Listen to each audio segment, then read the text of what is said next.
Hello, boys. Have a good day and welcome back in our online class. Boys, today we are going to learn about the first engine. Boys, ever you hear about James Watt or, or George Stephenson? Have you? Okay. So, let's enjoy a video about first engine. Okay, boys? Okay. So, let's enjoy our today's video.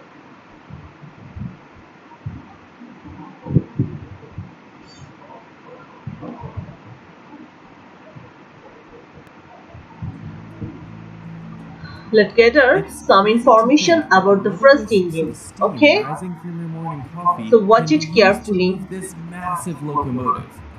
But a couple hundred years ago, engineers developed the technology to extract energy from fire and use that energy with water and steam to move this huge machine. In the previous video, we learned about how Thomas Newcomen invented the world's first steam engine by figuring out how to use steam to create a vacuum and move a piston in order to pump water out of a well. Throughout the late 1700s, engineers such as James Watt improved Newcomen's design, enabling it to more efficiently use a higher percentage of energy released from fire and making it run at more cycles per minute. Watt also redesigned it so that both directions of the piston's movement were used to output power and do work. Also around this time, stronger steel and improved manufacturing and machining techniques were developed, and in 1800 the first high-pressure steam engine was designed. From then on, steam engines began to find their way into steamboats, factories, and even carriages, as you can see in this image from 1828. At the same time, larger and higher pressure steam engines were designed to pull trains, and by the 1860s, this locomotive's engine design was both shrunk down to power tractors as well as scaled up to be strong enough to pull massive trains across Europe and the United States. To understand how steam engines were able to become small and mighty enough to drive the Industrial Revolution, we're going to examine the design of a simple steam engine from the 1860s and understand exactly how fire, water, and steam are used to create tons of force. Let's begin by exploring this traction engine, manufactured by the English company Ransom Sims and Jeffries. It was basically an early tractor used for plowing fields, threshing wheat, powering machinery, and hauling heavy loads, and its design is essentially a smaller version of a locomotive's steam engine. Let's take apart this traction engine and look inside. Here we have a firebox for burning coal. The firebox heats up a sealed tank of water, and a set of tubes submerged in the water carry the hot fumes from the firebox to the smokestack. At the top of this tank of water is a sealed space where the water is boiled into high pressure steam. The steam builds up and is trapped, and the only way for the steam to escape is by traveling through a slide valve, a cylinder, back through the slide valve, and then the exhaust. As the high pressure steam follows this path, it hits the piston, which causes the piston to move, which in turn moves the piston rod. The movement of the piston rod transfers motion to the flywheel, causing it to rotate, which in turn rotates the wheels of the tractor, or whatever farm machinery may be attached. We still have high pressure on this side of the piston, but the piston has reached the end of its stroke, so it can't move any further. So the slide valve moves over and creates a new path for the steam to vent through the exhaust and into the open air. When the slide valve moves over, it also blocks the steam from applying pressure to this side of the piston. And at the same time, it opens up a path for high pressure steam from the boiler, allowing it to push on the other side of the piston. Now the piston is pushed in the opposite direction, and once it reaches the end of its stroke, or movement, the slide valve shifts back over, thus completing one full cycle. Because steam is pushing on the piston in one direction and then the other back and forth, while the opposite side is venting through the exhaust, it is called a double-acting cylinder. It is this intermittent venting of the steam that causes this familiar sound of a locomotive.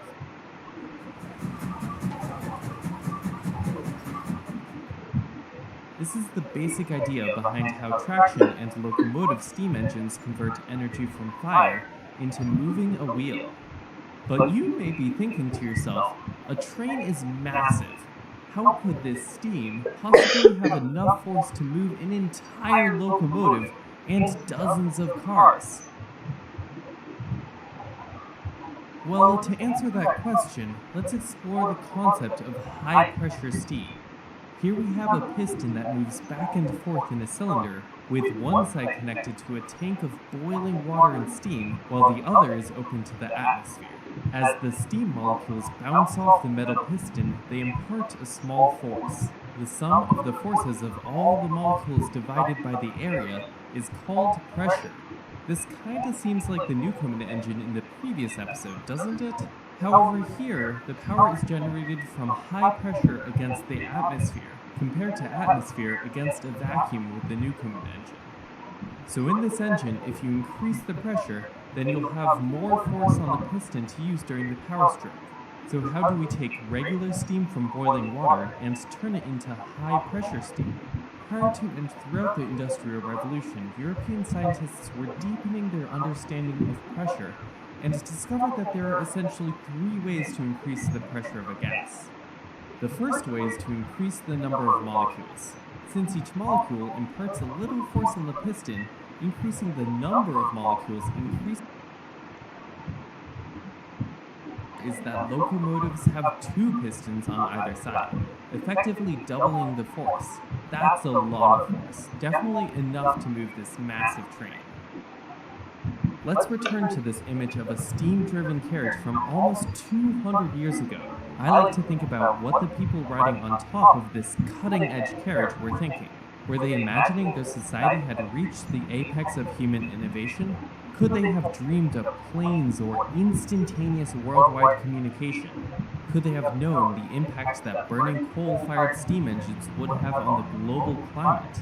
Nearly 200 years later, we know that while these inventions drove our economy and enabled access to many modern conveniences and breakthroughs, the coal and other fossil fuels burned by engines during the Industrial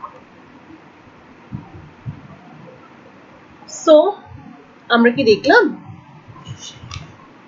যে first engine কেমন ছিল? Was this is actually James Watt, and this is actually our book page, and you can see here the design of first engine. Okay, and here you can see James Watt. What is he is doing? He's trying to lead the jumping up and down. He sees the lead jumping up and down, and he is trying to hold it down with a spoon. Okay, so let's start.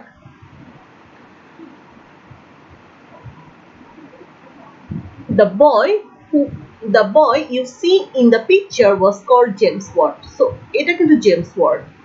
এই James ওয়াটই এই বৃদ্ধ মানুষটা James watt, যে কি ছিল, এই যে আমরা যে এখন ট্রেনে উঠি, সেই ট্রেনে যে চড়ি, সেই ট্রেনের কি স্বপ্নদ্রষ্টা। সে কি করেছিল, ফার্স্ট চিন্তা করেছিল কিভাবে এটাকে চালানো যায়, এবং ফার্স্ট তার মাথায় এই চিন্তাটা কিভাবে এসেছিল, ওই যে চায়ের কেটলি থেকে, তাই তো? কারণ সে কি করছিল, বারবার যে কেটলির উপরে যে মুখটা, সেটাকে স্পুন দিয়ে ধরে রাখার চেষ্টা করছিল, কিন্তু সে দেখলো যে সেটা বারবার নেমে আসছে। ওখান থেকে তার মাথায় স্টিম ধোঁয়া, সে ধোঁয়া জাতীয় যে কয়লা দিয়ে তৈরি করা যে ধোঁয়া, সেটা দেখলাম আমরা অলরেডি ভিডিওতে আমরা এনজয় করেছি। সেখানে আমরা দেখেছি যে কিভাবে যে প্রেসার ক্রিয়েট করে ট্রেন চালানো হচ্ছিল, তাই তো? মানে ফার্স্ট ডিজাইন থেকে একদম লাস্ট পর্যন্ত আমরা কিন্তু দেখেছি, হ্যাঁ। তো তখনকার সময়ের প্রেক্ষাপটে আমরা সবটা দেখেছি। এখন আমরা দেখি একটু সংক্ষেপে, তোমাদের বই লেখা আছে, সেটা একটু পড়ি। ওকে, okay, the boy you see is in the picture was called James Watt. He is enjoying himself sitting in front of the fire watching the kettle boil. So সে কিন্তু সামনে বসে আছে, আগুনের সামনে বসে আছে, এবং সে কি করছে, এনজয় করছে, বসে বসে দেখছে যে কেটলটা কিভাবে বয়েল হচ্ছে, কিভাবে গরম পানি ফুটছে, পানি কিভাবে ফুটছে কেটলির ভিতরে। He sees the lid jumping up and down and is trying to hold it down with a spoon. সে কি করছে, স্পুন দিয়ে সেই ঢাকনাটাকে ধরে রাখার চেষ্টা করছে, বাট দেখছে সে নিচের দিকেই চলে আসছে।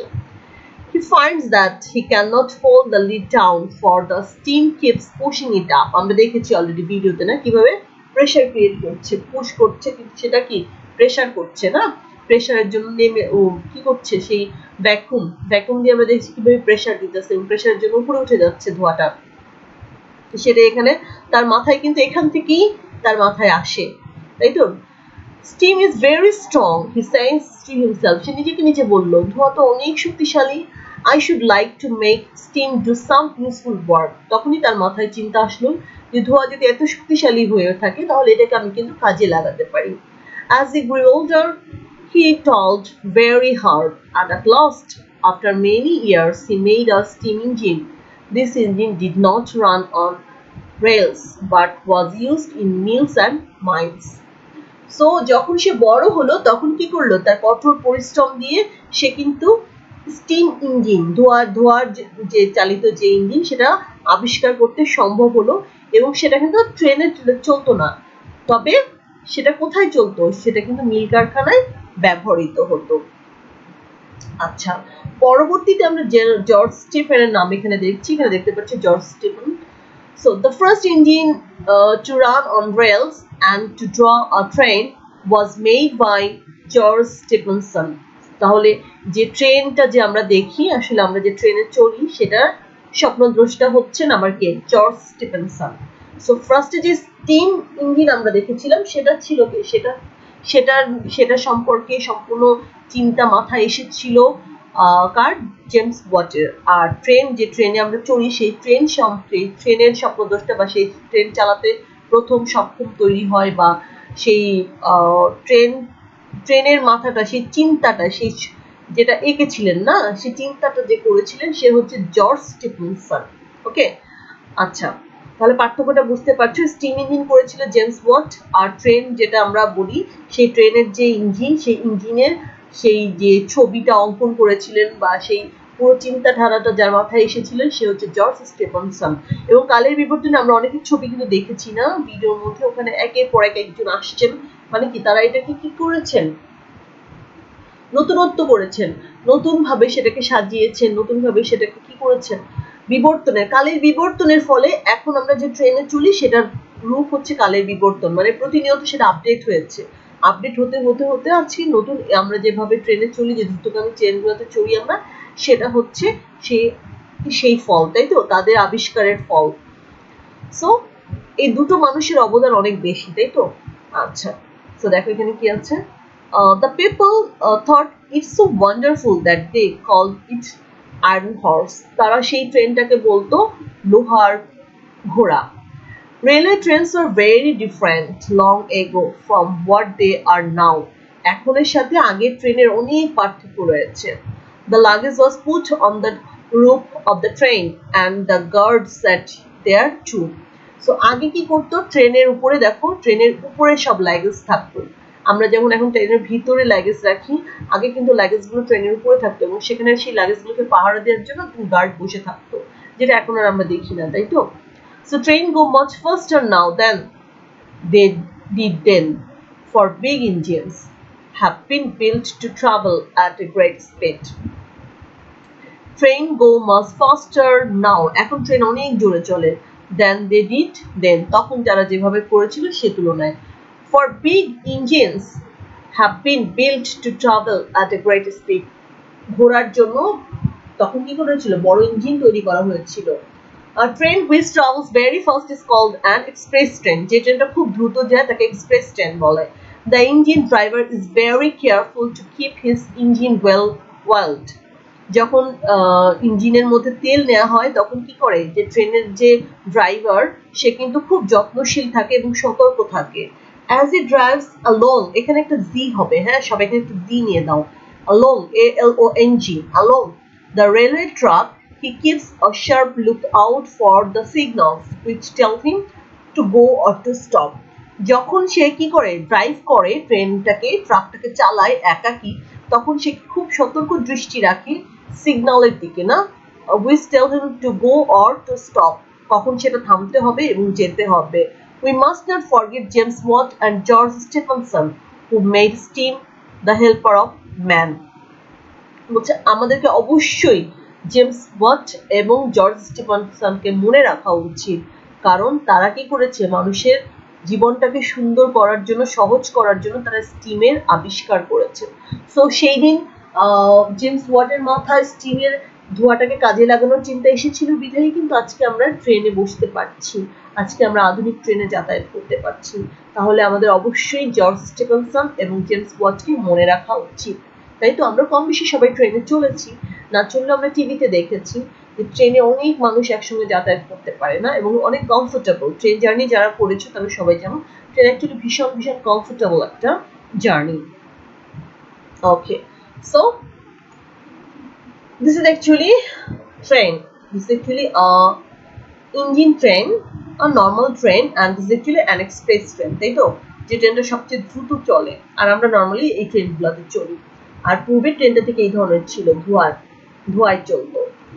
সো গল্পটা কিন্তু খারাপ না, তাই না?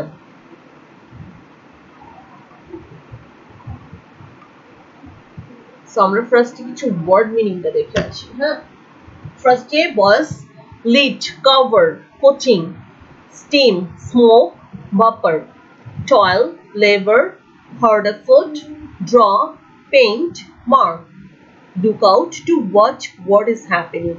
So boys, তোমাদের যেটা কাজ হবে সেটা হচ্ছে তোমরা কিন্তু বইয়ের ভিতরে আগে ফার্স্টে তোমরা এই ওয়ার্ডগুলি ফাইন্ড আউট করবে এবং ফাইন্ড আউট করে সার্কেল করবে। দেখো আমি এখানে দুটো করে ওয়ার্ড মিনিং রেখেছি, তোমরা পরীক্ষার সময় মাত্র একটা লিখবে, যেটা তুমি কমফোর্টেবল ফিল করো সেটা লিখবে। Okay, lead, cover, coaching, steam, smoke, vapor, toil, labor, hard foot, draw, paint, mark, look out to watch what is happening. সেখানে আমি বারবার কিন্তু বলছি লিড মানে ঢাকনা, কভার মানে ঢেকে রাখা, স্টিম ধোঁয়া, স্মোক যেটা ধোঁয়া, ভাপর মানে ধোঁয়া, টল হার্ড ওয়ার্ক। ওকে, কোন একটা কাজ খুব যত্ন সহকারে করা, খুব কঠোর পরিশ্রম করে একচিত্রে করা। হ্যাঁ, তারপর হচ্ছে ড্র, পেইন্ট, মার্ক, কোনো কিছু আঁকা, চিন্তা করা। না, তখনকার দিনে জেমস ওয়াট এবং জর্জ স্টিফেনসন কিন্তু ট্রেনটাকে আবিষ্কার করে নাই, তারা কিন্তু এই চিন্তাটা করেছিল, তারা ড্রয়িং করেছিল। যেমন তোমরা ড্রয়িং করো না, তারা এই চিন্তাটা সম্পূর্ণ মাথার মধ্যে এনেছিল, তাদের ভিতরে এগুলো এসেছিল এবং পরবর্তীতে সেগুলো সংযোজন বিয়োজন করে আবার আরো অনেক বিজ্ঞানীর অবদান সেখানে আছে। তার সেই বিজ্ঞানীদের অবদান, কঠোর পরিশ্রম, কঠোর গবেষণার ফলই কিন্তু আজকের আমাদের ট্রেন। ঠিক আছে, মিল কারখানায় ব্যবহৃত ইঞ্জিন। সো বয়স, তোমাদের কাজ হবে যে এই ওয়ার্ড মিনিং গুলো বইয়ের মধ্যে সার্কেল করা এবং এটা থেকে নিজেরাও ওয়ার্ড মিনিং লিখবে। আমি ওয়ার্ড মিনিং তৈরি করে দিচ্ছি না, বাট আমি তোমাদের ইনশিওর করছি যখন আমি জুম ক্লাস নিব তখন আমি তোমাদের কাছ থেকে এগুলো জানতে চাইবো এবং তোমাদের যেটা কাজ হবে, তোমরা সিডব্লিউ কাজ কমপ্লিট করার পরে তোমরা ওয়ার্ড মিনিং দিয়ে মেক সেন্টেন্স করবে এবং এই ছবিটা তোমরা তোমাদের কমেন্ট সেকশনে ছবিটা তুলে তোমরা পোস্ট দিবে। ঠিক আছে, তোমাদের নির্দিষ্ট যে কমেন্ট সেকশন থাকবে সেখানে এই ছবিগুলা মেক সেন্টেন্স কমপ্লিট করে দেন তোমরা পোস্ট দিবে। আমি বোধহয় ক্লিয়ার করে বোঝাতে পারছি। সো চলো আমরা কিছু কোশ্চেন আনসার দেখে আসি। First question, why can't James Watt pull the lid down? James Watt কেন কি করতে পারলো না, ঢাকনাটা নামাতে পারলো না? James Watt can't pull the lid down for the steam keeps pushing it up.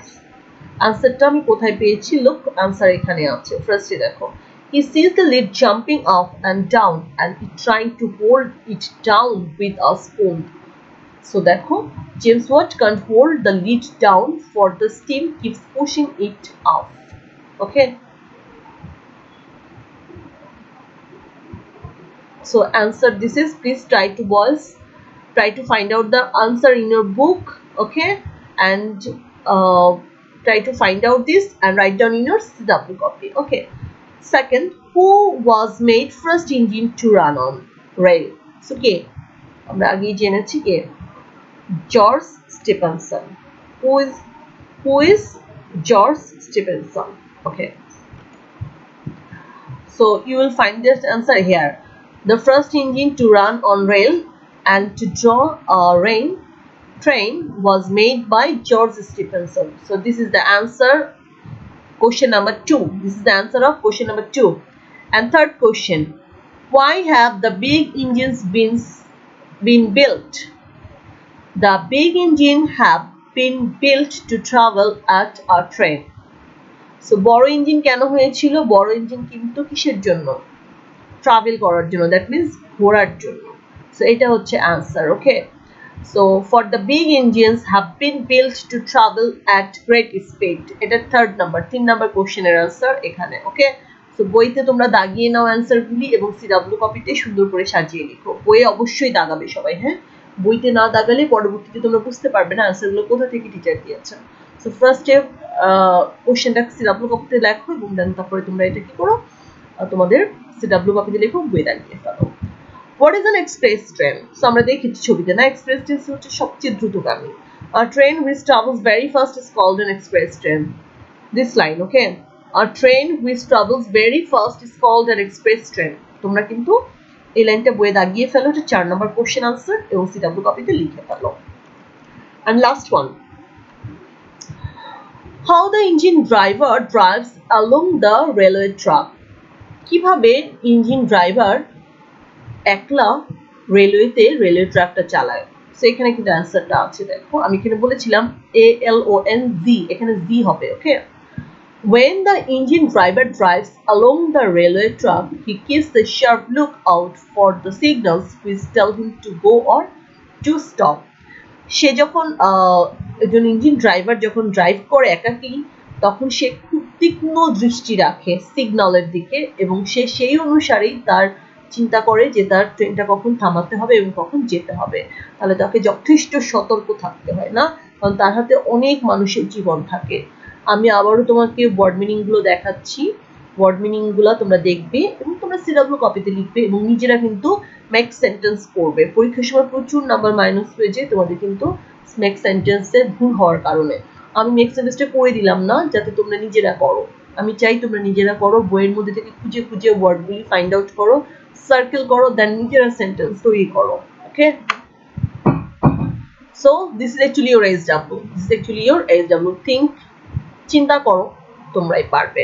ওকে, আচ্ছা, so boys, this is all for today and we have a homework. Okay, so boys, তোমাদের CW কপির কাজ তো তোমরা পেয়ে গেছো। এবার HW কপিতে তোমরা যেটা করবে সেটা হচ্ছে a day in a farmer's life, you visit to the zoo. A day in a farmer's life এ দু একটা ওয়ার্ড একটু হার্ড আছে, সেই ওয়ার্ডগুলি জাস্ট একটু মুখস্থ করো, শেখার চেষ্টা করো এবং তোমরা কি করো সেটা SW কপিতে খুব সুন্দর করে লিখে রাখো। ওকে, আমরা জানি যে একবার লেখা হচ্ছে 5 বার পড়ার সমান। তুমি যদি যে কোনো জিনিস যদি 2 বার 3 বার লিখো অটোমেটিক্যালি সেটা তোমার মুখস্থ হয়ে যায়। ওকে, আর যদি কোনো ওয়ার্ড মনে হয় যে এটা একটু হার্ড, সেই ওয়ার্ডটা একটু বারবার খাতায় লিখো, একটু প্র্যাকটিস করো, দেখো হয়ে যাবে। নতুন নতুন ওয়ার্ড শেখা উচিত, তাই না? আমাদের ভোকাবুলারি আমরা এমনি কম জানি, তো আমাদের কিন্তু জানা উচিত। আমরা যত পড়বো যত শিখবো ততই আমরা জানবো এবং ততই আমরা জীবনে সেগুলো প্রয়োগ করতে পারবো। এবং তোমাদের কাছে আমার একটা রিকোয়েস্ট থাকবে, যখন কোনো নতুন ওয়ার্ড শিখো সেই ওয়ার্ডটা ব্যক্তি জীবনে প্রয়োগ করার চেষ্টা করো। মাঝে মাঝে নিজেরাই মুখে মুখে বলো না, অসুবিধা কি, খাতায় লিখো, চেষ্টা করো দু একটা ওয়ার্ড বলতে, দেখো শিখে যাবে। হ্যাঁ, সো বয়েজ, তোমাদের সুবিধার্থেই কিন্তু আমি ইংলিশ বাংলা দুভাবেই কিন্তু বলছি, যাতে তোমরা কিন্তু খুব সুন্দর করে বুঝতে পারো।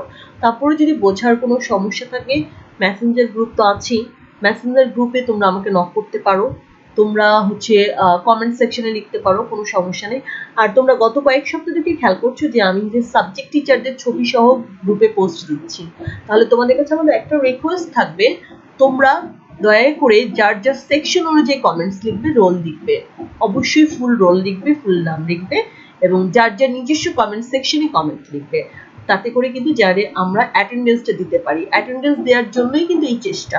তাহলে অ্যাটেন্ডেন্সটা দেওয়ার জন্যই যেহেতু এই চেষ্টা, তাহলে কি করবে, অ্যাটেন্ডেন্সের জন্য সঠিকভাবে নিজের নাম এবং রোল লিখবে এবং নিজের সেকশনে লিখবে আর নিরাপদে থাকবে।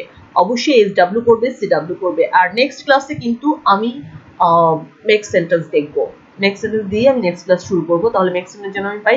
আর জুম ক্লাস যেদিনই নেই না কেন, আমি যেদিন নিব আমি জানিয়ে দিব, আমি গ্রুপে জানিয়ে দিব, সেখানে কিন্তু আমি অবশ্যই আমি তোমাদের সেই মেক সেন্টেন্স চেক করবো। সো এটা সবাই করবে এবং আমার বিনীত অনুরোধ, তোমরা এটা করে তোমরা কমেন্ট সেকশনে পোস্ট দিবে, ঠিক আছে? যাতে যারা একটু দুর্বল আছে তারা যেন তোমাদেরটা দেখে নিজেরা কারেকশন নিতে পারে। দেখে দেখে কপি করতে আমি বলছি না, নিজেদেরকে শিখতে বলছি। হ্যাঁ, আচ্ছা। So boys, this is all for today. See you next class. Bye bye. Take care, boys.